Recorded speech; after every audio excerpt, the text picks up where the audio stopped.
Hi ಸ್ನೇಹಿತರೆ, ಎಲ್ಲರಿಗೂ ನಮಸ್ಕಾರ. ರಣಜಿ ಟ್ರೋಫಿ ಆಡಿದ ರೋಹಿತ್ ಶರ್ಮಾ, ಯಶಸ್ವಿ ಜೈಸ್ವಾಲ್ ಹಾಗೂ ಶ್ರೇಯಸ್ ಅಯ್ಯರ್ ತೀರಾ ಕಳಪೆ ಫಾರ್ಮ್ ನ ತಗೊಂಡ್ಬಂದಿದ್ದಾರೆ ಅಂತಾನೆ ಹೇಳ್ಬೋದು. ಎಷ್ಟು ಹೊಡೆದಿದ್ದಾರೆ ಎಲ್ಲವನ್ನೇ ಈ ವಿಡಿಯೋದಲ್ಲಿ ನಿಮಗೆ ತಿಳಿಸ್ಕೊಡ್ತಾ ಹೋಗ್ತೀನಿ. ಅದಕ್ಕಿಂತ ಮುಂಚಿತವಾಗಿ ಚಾನಲ್ಗೆ ಯಾರೆಲ್ಲ ಸಬ್ಸ್ಕ್ರೈಬ್ ಮಾಡ್ಕೊಂಡಿಲ್ಲ, ಈ ಕೂಡಲೇ ಚಾನಲ್ಗೆ ಒಂದು ಸಬ್ಸ್ಕ್ರೈಬ್ ಮಾಡ್ಕೊಳ್ಳಿ ಹಾಗೂ ವಿಡಿಯೋಗೆ ಒಂದು ಲೈಕ್ ನ ಮಾಡಿ.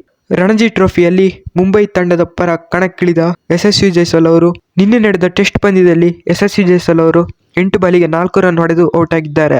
ಹಾಗೂ ರೋಹಿತ್ ಶರ್ಮಾ ಅವರು ತೀರಾ ಕಳಪೆ ಫಾರ್ಮ್ ನ ತಗೊಂಡ್ಬಂದಿದ್ದಾರೆ. 19 ಬಾಲಿಗೆ 3 ರನ್ ಹೊಡೆದಿದ್ದಾರೆ ರಣಜಿ ಟ್ರೋಫಿಯಲ್ಲಿ. ಹಾಗೂ ಶ್ರೇಯಸ್ ಅಯ್ಯರ್ ಕೂಡ 7 ಬಾಲಿಗೆ 11 ರನ್ ಹೊಡೆದು ಔಟ್ ಆಗಿದ್ದಾರೆ. ಇವತ್ತು ನಡೆದ ರಣಜಿ ಟ್ರೋಫಿಯಲ್ಲಿ ಆಡಿದಂತ ಯಶಸ್ವಿ ಜೈಸ್ವಾಲ್, ರೋಹಿತ್ ಶರ್ಮಾ ಹಾಗೂ ಶ್ರೇಯಸ್ ಅಯ್ಯರ್, ಯಶಸ್ವಿ ಜೈಸ್ವಾಲ್ ಅವರು ಆಡಿದಂತ 51 ಬಾಲ್ಗಳಲ್ಲಿ 26 ರನ್ ಹೊಡೆದು ಔಟ್ ಆಗಿದ್ದಾರೆ. ಇನ್ನು ರೋಹಿತ್ ಶರ್ಮಾ ಅವರು ಆಡಿದಂತ 35 ಬಾಲ್ಗಳಲ್ಲಿ 28 ರನ್ ಹೊಡೆದು ಔಟ್ ಆಗಿದ್ದಾರೆ. ಹಾಗೂ ಶ್ರೇಯಸ್ ಅಯ್ಯರ್ ಅವರು ಆಡಿದಂತ 16 ಬಾಲ್ಗಳಲ್ಲಿ 17 ರನ್ ಹೊಡೆದು ಔಟ್ ಆಗಿದ್ದಾರೆ.